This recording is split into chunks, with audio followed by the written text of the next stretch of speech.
जा सकते हो। आज हम भारतीय संविधान में मौलिक अधिकार के बारे में चर्चा करेंगे। मौलिक अधिकार यानी कि फंडामेंटल राइट। फंडामेंटल राइट भारतीय संविधान में अमेरिका के संविधान बिल ऑफ राइट से प्रभावित है। यानी प्रभावित है का मतलब क्या है कि बिल ऑफ राइट प्रस्तुत हुआ तो उसी को देखकर भारतीय संविधान में एक अधिकार रखने की जरूरत पड़ी और वह अधिकार है मौलिक अधिकार। साथ ही साथ हम देखते हैं कि मौलिक अधिकार की आवश्यकता नागरिकों को क्यों बढ़ी।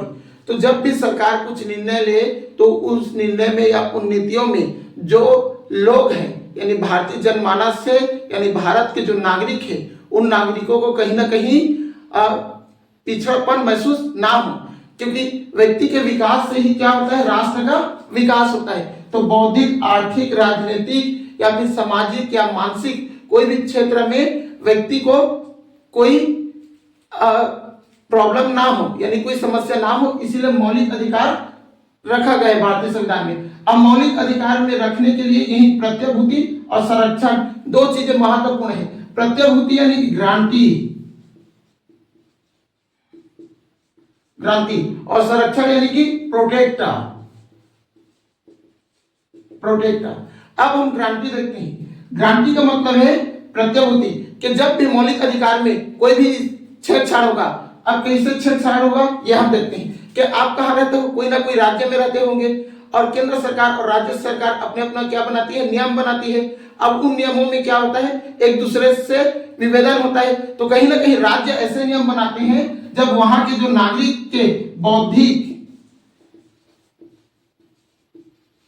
या मानसिक, शारीरिक और अन्य क्षेत्रों में नागरिकों को क्या हो, समस्या पैदा हो। इसीलिए गारंटी है कि जब भी कोई नियम बने और सामान्य जो जनमानस है यानी मौलिक अधिकार को कोई भी नियम क्या करता है, विच्छेदन करता है, तब गारंटी दिया जाता है। गारंटी दिया गया है कि हम संविधान के अनुच्छेद 32 द्वारा यानी कि संवैधानिक उपचारों के द्वारा सुप्रीम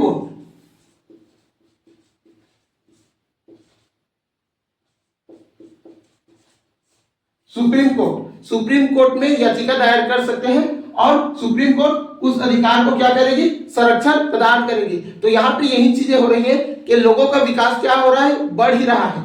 अब हम देखते हैं मौलिक अधिकार।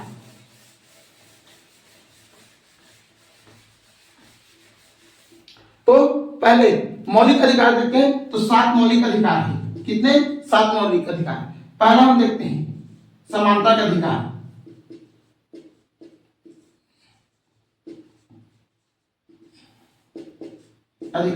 दूसरा हम देखते हैं स्वतंत्रता का अधिकार।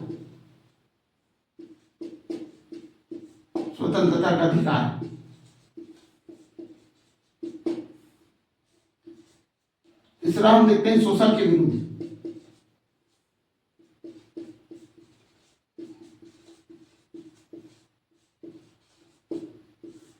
चौथा हम देखते हैं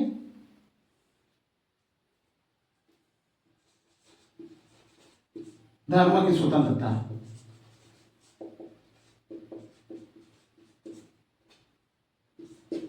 पांचवा देखते हैं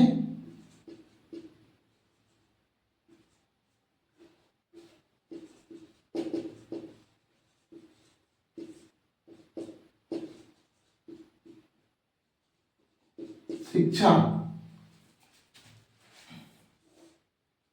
और एक और है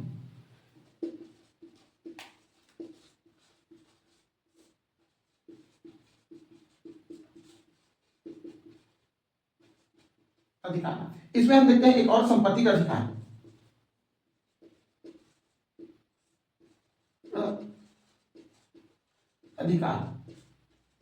संपत्ति के अधिकार को संविधान में 44वें संविधान संशोधन द्वारा हटा दिया गया और इसको अनुच्छेद 301 के अंतर्गत रखा गया। तो इस प्रकार 7 मौलिक अधिकार थे, लेकिन संपत्ति के अधिकार को 44वें संविधान संशोधन और 301 के अंतर्गत रखा गया अनुच्छेद के।